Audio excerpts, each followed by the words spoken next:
Welcome to a new daily top AskReddit video. Today's topic. What is a good thing happening in the US right now that people aren't aware of? The sea stars on the West Coast are returning after suffering a wasting disease a few years back. As a former marine biologist and echinoderm lover, this makes me happy. After some really scary news in the late bee populations have been steadily on the rebound. This news makes me super happy. We need bees. I run a hydroponic garden and have to hand pollinate my cucumbers. But can only do a few before my back starts to hurt. Bees are pretty great. A breast cancer vaccine is in early clinical trials. My mother-in-law is in this trial right now. Exclamation mark. Saved her life. It's working. Oh Jesus, that makes me so happy. There is a new treatment for my brain cancer. There have been no advancements in like 40 years. I should be able to take it next year and it will hopefully delay my tumor growth. It's pretty exciting. I have done 2 clinical trials. One did not pan out. The other one they won't have the information for probably another 6 to 10 years. I'm expecting an update from you in 10 years. Don't let me down. Sure thing. It's been just over 9 years for me and my doctor sounded the most positive I've ever seen her. A new bill moving through Congress appropriately named, End Hedge Funds Control of American Homes Act. The title is fairly self-explanatory. It seeks to prohibit corporate investments in single-family homes. Whether this is practical and realistic or political theater is yet to be determined. But either way, I applaud the effort. Big corporate vacuuming up of single-family homes is one of the most underreported catastrophes in the US. It's monstrous bullcrap, and if this bill can't work, GOP will never vote for it. It'd be great if the tax code could be rewritten to tax this kind of investment out of existence. Some major media outlet interviewed a CEO of one of these companies that owned like 39,000 homes. And it was unreal watching the reporter completely fail to ask the most obvious questions. E.g., why should the people of this country permit you to do this? Quote, or, you are the reason hundreds of thousands of Americans cannot afford a home and that, by extension, rent prices are skyrocketing. How are you not an illustration of the failure of tickle-down economics? Edit.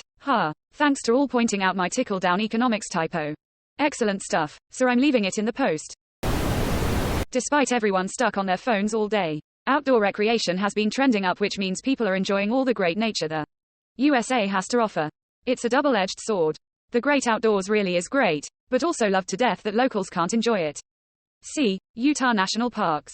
Edit. This really blew up. Thanks for all the great discourse. National parks are paid for by everyone in the nation and are not supposed to be reserved for the enjoyment of locals. National parks are tough these days for sure. I just did a backpacking trip at the Grand Canyon, fantastic experience. Everyone has a right to enjoy the outdoors, regardless of where they live. Just because you live near something, it doesn't give you more rights than a visitor. We're killing cancer. Look at cancer survival rates over the last 5 years. Yes. My daughter is currently in remission from an extremely aggressive type of cancer. All the scientific papers even from a few years ago called the prognosis grim, and basically unsurvivable. She currently has a solid chance of survival. I am so thankful this didn't happen 5 years earlier.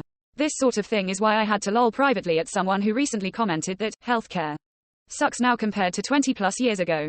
Quote, they were focused entirely on the customer service aspect of it, not the actual, healthcare aspect. Things that were a death sentence decades ago are now treatable with varying degrees of ease.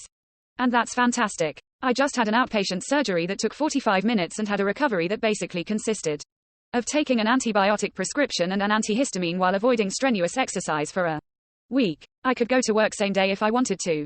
Even 15 years ago it would have been a somewhat invasive surgery with approximately 10 days of recovery in a ward. Healthcare is leaps and bounds above what it was even a decade ago.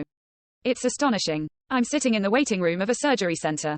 I am about to go in for nanosurgery on my knee. They are going to locally freeze me and I will walk out in an hour or so a new man.